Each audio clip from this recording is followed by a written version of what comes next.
This job will be The Death, a murder mystery game books by Victoria Hancock.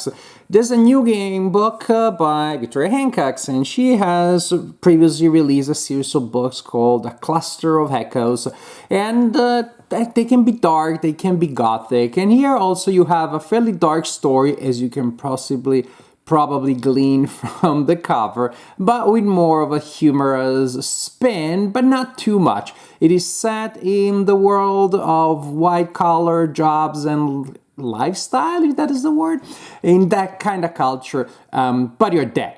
You used to work in an office and you really cared about your job, and you're surrounded by other people who really cared about their job and maybe a little too much, and it looks like you died. And after you die, you don't remember exactly how, and so the mystery here is about how did you die, and from there you have to figure out maybe more stuff and get some kind of closure. Also, you have so much time on your hands. Also, yes, maybe you cared about your job a little too much because now you're haunting your office forever. Man, I really hope I die in a library or in a game store.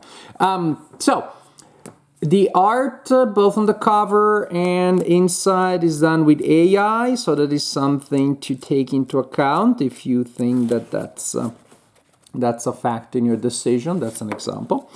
So you are a woman and you recently died, and there is a game system, but it's deterministic, meaning that you will keep track of things that happen in the form of clues that you find. So you will mark these boxes of ghosts that you have met. So right there, I don't think it's a spoiler because as you read the rules, you'll know that office was pretty popular when it came to people dying around there. So these are all ghosts that you can potentially meet.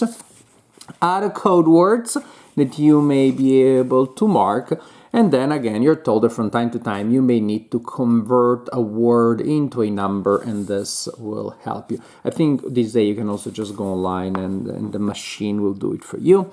And here's where you take notes. So the game system is code words and puzzles, but it's deterministics. There's no die rolls, there's no more stuff to take into account, to mark, but again, no die rolls, no mechanics per se. And what are you gonna do? Have like life points, and what happens when you go to 0? But I guess you cease existing even as a ghost. But then, since your existence is kind of boring here, maybe you would even welcome that.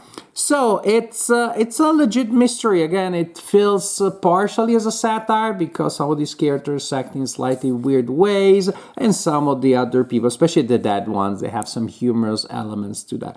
But other than that, you'll be listening to a lot of conversations. You'll be eavesdropping onto a lot of conversations of people that are talking about office stuff and their career and their petty rivalries and things like that. And it's, again, at heart, it's mainly a mystery. You really want to figure out what is the truth about people. There's even a section about that, remember, and what happened to you.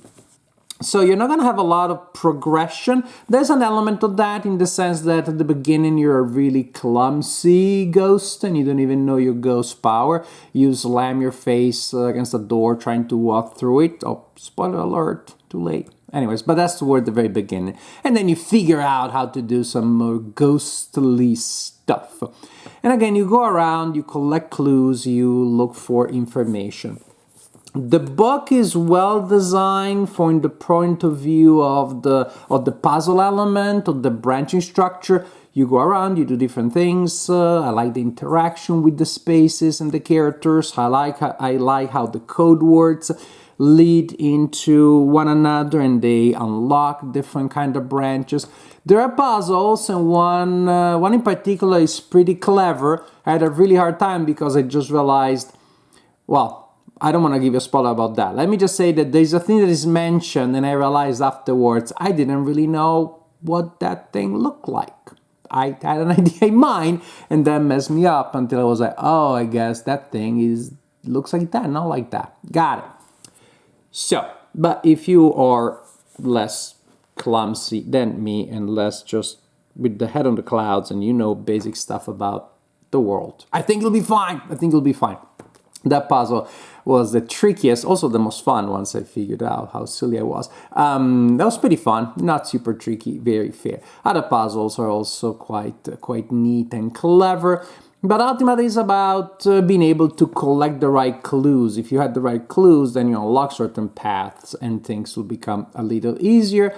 And at the end, when you reach the ending, the optimal ending, is 300 paragraphs, so you have a little bit of navigational power. Less so than, say, in a fighting fantasy or even a lone wolf, but there's enough for you to chew and swallow and it will be a long evening of exploring this office. So it's a puzzle, it's a mystery. I discovered that maybe I like stories with a little more like journey and adventure. And I know the theme doesn't lend itself to anything other than a very minimalistic setting. You'll spend not necessarily all of your time, most of your time in the office. And after a while, I just realized that I was becoming a little less invested into going to yet another room and listening into yet another conversation and picking again on what everybody was doing. Because ultimately, that is the heart of the game, and that's just my personal taste. This being the premise, I think that's something very original, that as so many game books are about epic journeys and adventures, this one was about being mainly stuck in the same spot with the same people and pretty much spying on them from the perspective of an invisible ghost. So that's my experience. I had a good time, but toward the end, I must admit, I was a bit tired again, just because my personal taste, I started feeling that the story was, in essence, a bit repetitive. Not the story itself, but I just say the situations were a bit repetitive without too much variety. This also appears to be the first of a trilogy, so if you like the idea of being dead and investigate your own death, you solve your mystery of your death at the end of this book, but they're also you have hints about something else that may happen. So where you go from here will be relieved in the next books. But this, for now, is my assessment of this job will be the death